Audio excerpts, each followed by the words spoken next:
बिस्मिल्लाहिर्रहमानिर्रहीम। अस्सलाम वालेकुम व्यूअर्स, दी सेहत चैनल में आप सबको वेलकम। मैं हूं अदील मंसूर। आज हम आपसे बात करेंगे यूरिथ्रल स्ट्रक्चर यानी पेशाब की नाली के सिकुड़ाव के बारे में और इसका होम्योपैथिक इलाज। तो चलते हैं अपनी वीडियो की जानिब। अगर आपने हमारे चैनल को सब्सक्राइब नहीं किया तो अभी सब्सक्राइब कर लीजिए और बेल आइकन को प्रेस कर दीजिए। पेशाब की नाली की सख्ती एक मेडिकल कंडीशन है जो बेसिकली मर्दों को मुतासर करती है। अगर इसका इलाज ना किया जाए तो पेशाब की नाली की सख्ती गुर्दे की पथरी और पेशाब की नाली की पेचीदगी का सबब बन सकती है। अब हम इसकी अलामात के बारे में बात करते हैं। पेशाब के बहाव में कमी होना, मसाने का मुकम्मल तौर पर खाली ना होना, जलन और दर्द के साथ पेशाब का होना, पेट के निचले हिस्से में दर्द होना, मनी या पेशाब की नाली में खून की मौजूदगी, अज़ू तनासुल की सूजन और दर्द, पेशाब का सिया होना और पेशाब का ना आना, ये सबसे संगीन हालत होती है।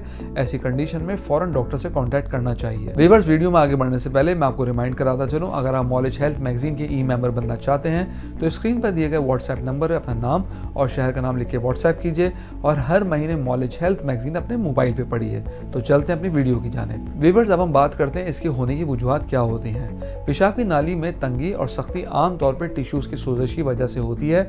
ऐसे अफराद जिनकी बायोप्सी या कोई सर्जरी हुई हो जिससे पेशाब की नाली को दुरुस्त किया जाता है और जिन मर्दों में ऑर्गन इम्प्लांट हुआ हो, इनमें पेशाब की नाली की सख्ती के ज़्यादा चांसेस होते हैं। इसके अलावा कोई स्पेडल इंजरी यानी टांगों के बीच ग्रोइन एरिया में कोई चोट लगना इस बीमारी की आम वजह है। इसके अलावा पल्विक एरिया में फ्रैक्चर का होना, रेडिएशंस का इफेक्ट होना, किडनी स्टोन निकलवाना, प्रोस्टेट सर्जरी, पेशाब की नाली के करीब कोई ट्यूमर होना, पेशाब की नाली का इन्फेक्शन, एसटीडीज यानी जिनसी तौर पर मुंतकिल होने वाला कोई इन्फेक्शन। अगर एलोपैथिक में इसके इलाज की बात की जाए तो इसके दो तरीके हैं। स्ट्रक्चर को खोलना, इसके बाद भी ये बीमारी दोबारा हो सकती है, और सर्जरी। अब हम बात करते हैं इसके होम्योपैथिक ट्रीटमेंट के बारे में, और होम्योपैथिक में इसमें काफ़ी इफेक्टिव मेडिसिन हैं जो इस मसले में आपको आराम दे सकती हैं। सबसे पहली मेडिसिन है चीमाफिला क्यू में। अगर पेशाब करने में कोई दिक्कत का सामना हो और पेशाब करने के लिए जोर लगाना पड़ता हो तो दिन में 2 मरतबा थोड़े से पानी में डाल के 10-10 कतरे इसके इस्तेमाल कीजिए, इससे अफाका होगा। फिर है दवाई क्लेमेटस 30 में। ये दवा इस सूरत में इस्तेमाल की जाती है जहाँ जोर कम लगाना पड़े लेकिन धार कमज़ोर हो।